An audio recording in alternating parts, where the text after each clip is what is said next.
That's exactly what we felt when we watched Flores with that home run. Barely looked like a home run, but it counts. They got to obviously touch them all, and they lose 5-3 in the bottom of the ninth. As we welcome you here inside our studios, this is Phillies Postgame Live, brought to you by Cure Auto Insurance. Amy Fiddle, Ben Davis, and Ben.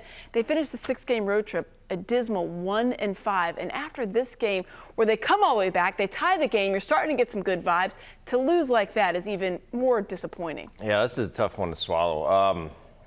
Where do you start? Rodon was good. Phillies offense was not good. JT Realmuto with obviously that 3-run homer that tied it up. Feeling really good about yourself. I was kind of surprised Robertson goes back out there. Robertson in the ninth inning there after throwing so many pitches there in the eighth. But it's a decision that they made to do. We've seen that it backfire in a couple outings for Robertson since being acquired by the Cubs.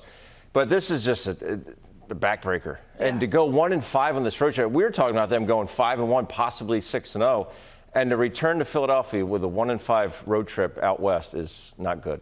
We're going to go back out momentarily and check in with Ruben Amaro Jr. We'll also hear from Rob Thomson and get some clubhouse reaction. But yeah, I mean, it's 1-5 on this road trip. 6 of their last 7 they've now dropped. The good news is, if you want to look for a silver lining, at this point maybe it's kind of like a tarnished silver lining. The Brewers lost as well, so they're still 2.5 up.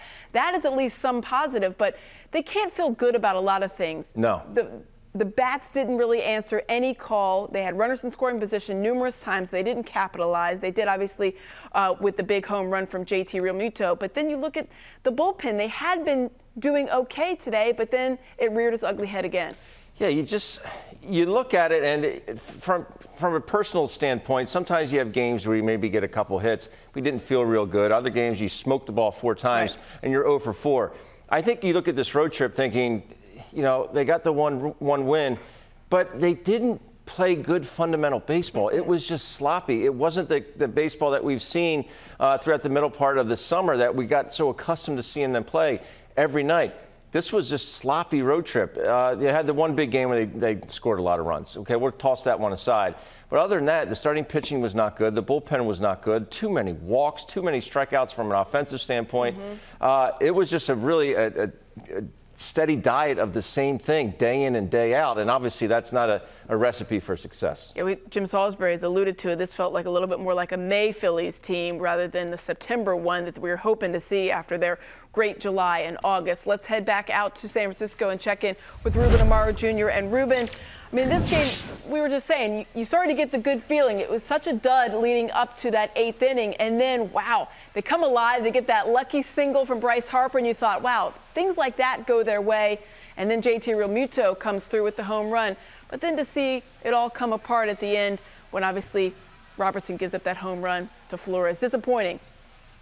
Yeah, very disappointing. I mean, there's no question about it. For them to bounce back and to stay in this game, a nice job by the bullpen in general. But you know, one pitch that would change the game. There's no question about it.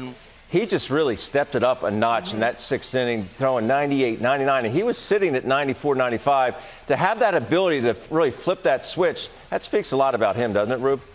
Yeah, that's what the great ones do, Ben. I mean, when it's time to really step it up, and I mean that's what you want out of your number ones, right? Your real competitors, and you see that from the great ones, and that's certainly what Carlos Rodon did against the Phillies. I mean, you saw some of the velocities go from 98 to 99, and snapping off that nasty slider when he had to, and he just did a terrific job, especially in that 6th inning when the Phillies could not punch any across.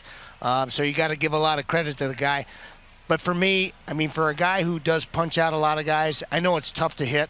For me, I just wanted to try to have these guys have a little bit better competitive at bats. Try to make contact, not necessarily try to drive the ball out of the ballpark. I know it's not the in vogue thing to do, is to just try to put it in play. But when you do that, you can have some success, and I think that's still an important part of the game. 3 for 4 today. He's now up to 295. He's a big guy, but he has a relatively short swing and sprays it all over the place. He protects with 2 strikes. Why don't you think maybe some of the other guys in the lineup wouldn't take a page out of his book and say, you know what, it's working for him. Yes, he doesn't hit for power all the time, but he has that in him often. But why can't other guys really look at that and say, why can't I do that? Yeah, and Gene Segura is a little bit like that, too. He had a tough strikeout today and in one of those big situations when they needed contact. But generally, Gene Segura is the same way. I don't think it's in vogue, Ben. I think it's something that I think that is probably something that K-Long, their hitting coach, does preach. That said, I think it's just a tough thing to ingrain in guys in this day and age. In the day and age where guys are just trying to drive the ball out of the ballpark, trying to get the ball in the air consistently.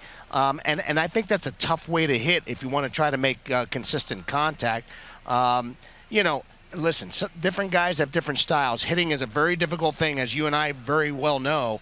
At the same time, I just like to see guys try to really battle, put the ball in play, especially when a ball in play is all you really need to get a run home. And I'd like to see them do that a little bit more consistently. They had been doing it very, very well over the last couple of months, but they did not do a very good job of it in this road trip. No, they did not. Hopefully it is the home cooking that could cure a lot of what ails them right now. Ruben, thanks so much for joining us. Thanks, we appreciate you. Safe travels. Safe travels. We'll see you here in studio on Tuesday for that Marlins series. Thanks, Ruben.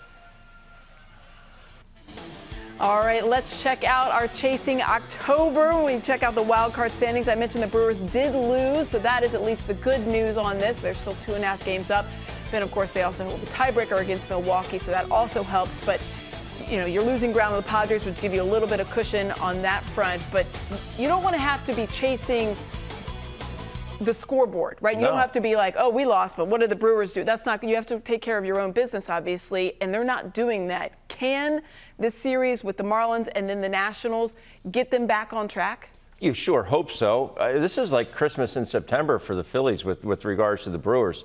Just not playing a good brand of baseball, as the Phillies are not right now. I mean, they got to thank their lucky stars that the Brewers are just not able to string a bunch of wins together, because the Phillies might find themselves up the creek without a paddle. This is I think they kind of have to look themselves in the mirror and say, you know what we just did, it's not working. And, the definition of insanity, again, is doing the same thing over and over and expecting a different result. Well, they can't continue to play baseball like this and expect to win ball games, because it's not going to happen. But, yeah, I think if there's a recipe for success, it is the Marlins, who they've done very well against, and obviously the Nationals, who everyone has done very well against. So except for the Mets today. Except for the Mets today. But, they got to get it going. Yeah. They have to get it going. There's really no two ways about it, because they can't just keep looking at the standings, hoping that the Brewers continue their swoon. Yeah, and it's not like you can just say, well, they have to play better baseball. They have to do the smaller things to get this done. They right the ship. Check in now with Rob Thomson after his team has got swept against the Giants. Did you have Alvarado was throwing? Did you have anyone else behind Robertson there at the end of the game? Were there any other pitchers? Oh, yeah. We had Alvy and Brad, and probably Brog. Okay. Yeah. What made you want to push Robertson? I mean, I think that was his 41st pitch there. Yeah, that's the most he's thrown away. That was his last hitter. And if we got to Peterson, that would have been Alvarado. But he hadn't pitched in 4 days, and he came off, even though he had a lot of pitches in the first inning. He came off. He said he felt strong and good, and just can't walk the leadoff guy.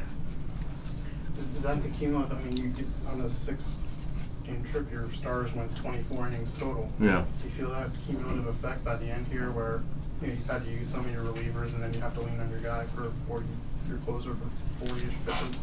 Yeah, we haven't had much length on the trip, but we'll get that back.